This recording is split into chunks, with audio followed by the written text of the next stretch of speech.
In furtherance of the Congress's stated policy, I have authorized a small number of U.S. forces to deploy to Central Africa to provide assistance to regional forces that are working toward the removal of Joseph Kony from the battlefield. Sincerely, Barack Obama. The surprise announcement came in a letter from the White House. The U.S. president's decision commits U.S. troops to help through advice and assistance, not putting Americans into combat, to help the countries of the region end this threat once and for all, then that was a worthwhile investment. We used to think we could not do it, and now when I see we can do it, I am overwhelmed. After 8 years of work, the government finally heard us. And in October of 2011, 100 American advisors were sent into Central Africa to assist the Ugandan army in arresting Kony and stopping the LRA. It was the first time in history that the United States took that kind of action because the people demanded it. Not for self-defense, but because it was right.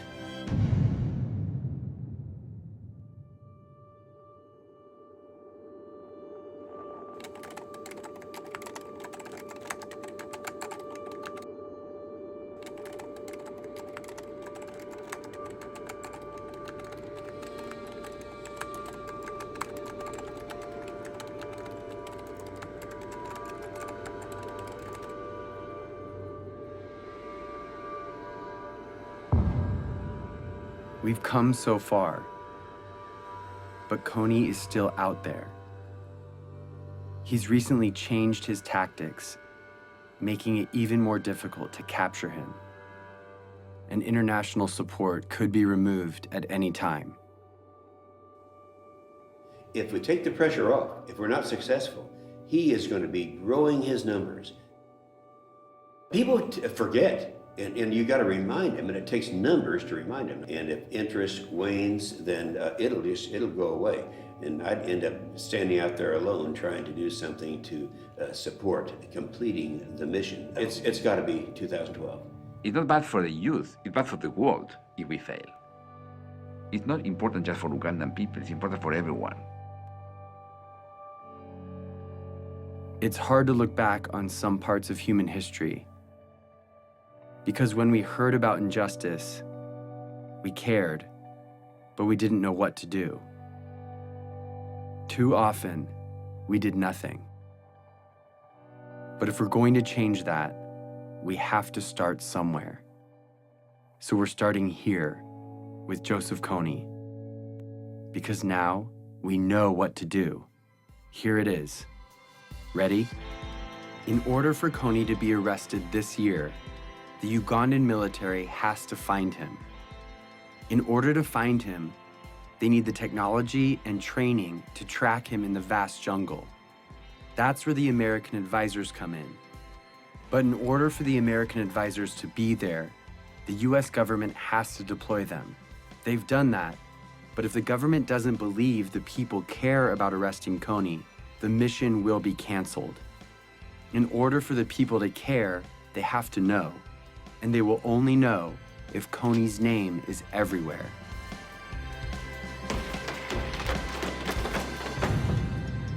This is the dream. Kony arrested for all the world to see, and the abducted children returned home. Here's the biggest problem. Yeah. You want to know what it is? Yeah. Nobody knows who he is. But I know who he is because I see him on this picture right now. He's not famous. He's invisible. Joseph Kony's invisible. Here is how we're going to make him visible. We are going to make Joseph Kony a household name, not to celebrate him, but to bring his crimes to the light.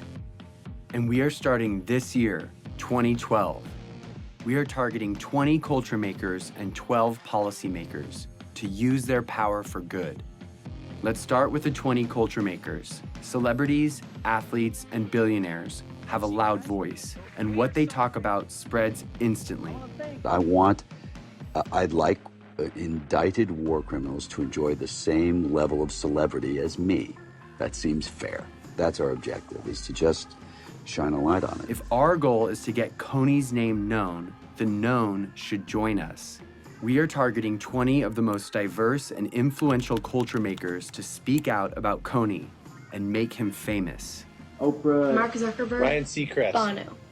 Then we're going after policymakers, the ones that have the authority to see Kony captured. They decide if the advisors stay or leave. So we need to remind them that in this election year of fighting and name-calling, no matter what side you're on, this is something we can all agree on. If a senator or congressman notices 25 phone calls on any issue, on any given day, it is noted. When citizens, by the hundreds of thousands, start demanding that our government do something, suddenly it becomes in the national interest of the United States government to respond to this problem. We've identified the 12 policymakers that could change the game regarding Kony, so we're targeting them. On our website, we've made it easy to write them directly, call them, meet with them, and get their attention. If my son were kidnapped and forced to kill, it would be all over the news. So we are making Kony world news by redefining the propaganda we see all day, every day, that dictates who and what we pay attention to. A lot of people feel powerless to communicate their ideas. They think that, okay, you know, I'm not a corporation, I don't own my own magazine or news station, I just don't have any say. But seeing what I've done, I think it's empowered a lot of people to realize that one individual can make an impact. And I actually want to demystify and say, here are these really simple tools, go out and rock it. And that's just what we intend to do. Our goal is to change the conversation of our culture and get people to ask, who is Joseph Kony? We have printed hundreds of thousands of posters, stickers, yard signs, and flyers that are right now, today, being put up in major cities all over the world. We have thousands of Kony 2012 bracelets that we want everyone to wear, this year only. Each bracelet has a unique ID number. Input that number and you enter the mission to make Kony famous. You can geotag your posters and track your impact in real time. Everything you need is in a box called the Action Kit. It has 2 bracelets, one for you and one to give away. And if you want to help fund our life-saving programs, donate a few dollars a month through Try, and you can have the Action Kit for free. Start making Kony famous today. But all of these efforts will culminate on one day, April 20th, when we cover the night. This is the day when we will meet at sundown and blanket every street in every city till the sun comes up. We will be smart and we will be thorough. The rest of the world will go to bed Friday night and wake up to hundreds of thousands of posters demanding justice on every corner.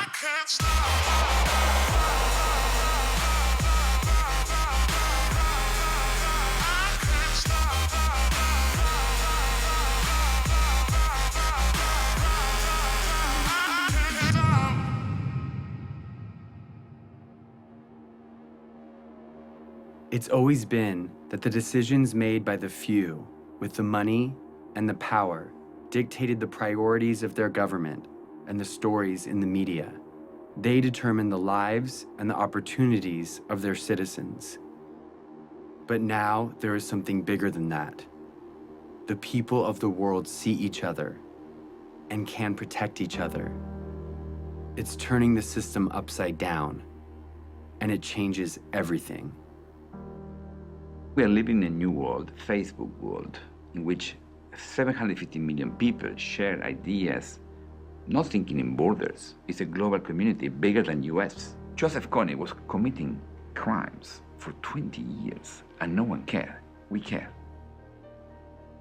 We have reached a crucial time in history where what we do or don't do right now will affect every generation to come. Arresting Joseph Kony will prove that the world we live in has new rules, that the technology that has brought our planet together is allowing us to respond to the problems of our friends. When it ends finally by bringing Kony justice, it should be celebrated like worldwide. We are not just studying human history, we are shaping it. At the end of my life, I want to say that the world we've left behind is one that Gavin can be proud of, a place that doesn't allow Joseph Konys and child soldiers, a place where children, no matter where they live, have a childhood free from fear. I'm gonna be like you, Dad. When you grow up? Yeah. Are you sure? I'm gonna come with you to Africa. The better world we want is coming. It's just waiting for us to stop at nothing.